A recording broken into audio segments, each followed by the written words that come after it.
For sitting down, it's basically the same motion as standing up, and when you arrive at the end of the slackline, instead of just jumping down, it's of course much nicer to sit down. So I place the feet, like front foot straight, the back foot a bit to the side. I go down so that my butt is almost touching the slackline, and now I just drop backwards and I take one leg off or also both legs off while going down. Similar to closing your eyes, it also takes possibilities away if you put your hands into your pockets. So start just with one hand in a pocket, then with the other one, and once you start feeling comfortable with the hands in the pockets, try to put both hands into your pockets and try to balance everything just like with your core muscles, and try to like lift your head high up and not be passive in the core, and walk 10 steps with both hands in your pockets. Climbing the leash is a really important thing if you want to start highlining. It's kind of the limiting factor for the amount of tries that you can stand up on a highline.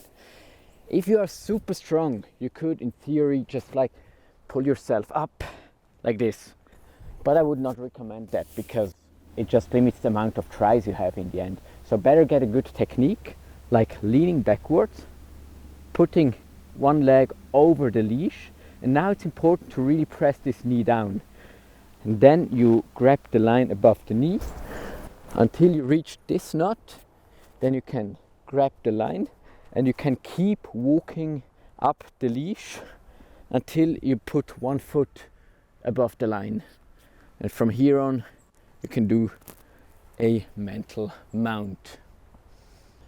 Rolling with a hangover is something that might seem really straightforward, but once you're out on the highline and you have all the emotions on you, like it's kind of complex. It's just the first time that it's complex, but it's also good to learn that before you first highline.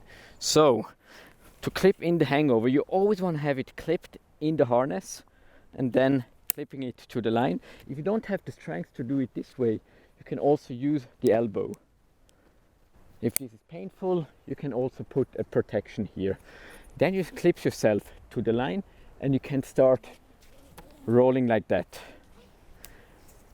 Seems easy, but now there are a few things that might make things more complex. For example, if you're on the wrong side of the line, you want to be capable to turn to the good side, like by lifting the hangover up.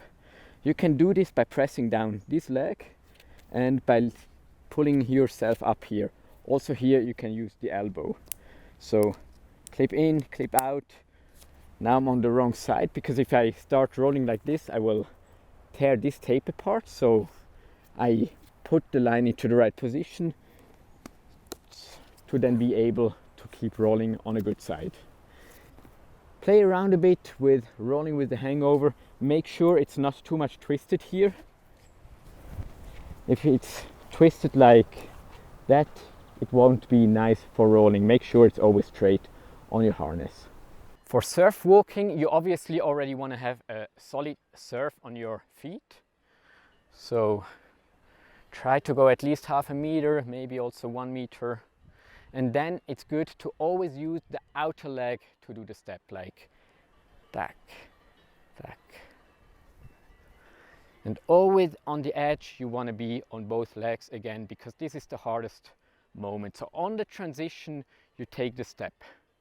I show you one more time. So start the surf.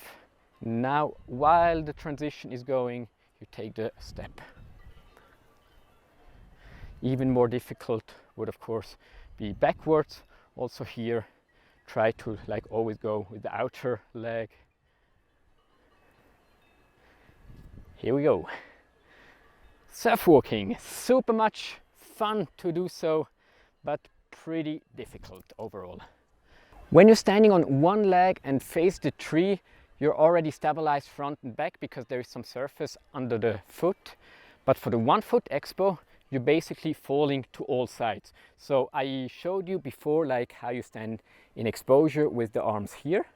And now for the 1-foot expo, you want to open up the arms a bit because you also want to balance left, right. So front, back, left and right. And you can also start using this foot. And you don't want to stand in the middle of the standing foot, but a bit more to the front is a bit more comfortable. And like with every move, you want to learn both legs to not become one-sided.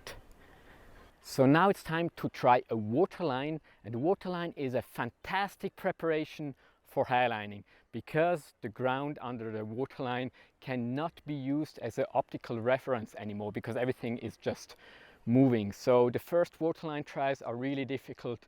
You need to get used to the moving water, and more you're gonna get used to.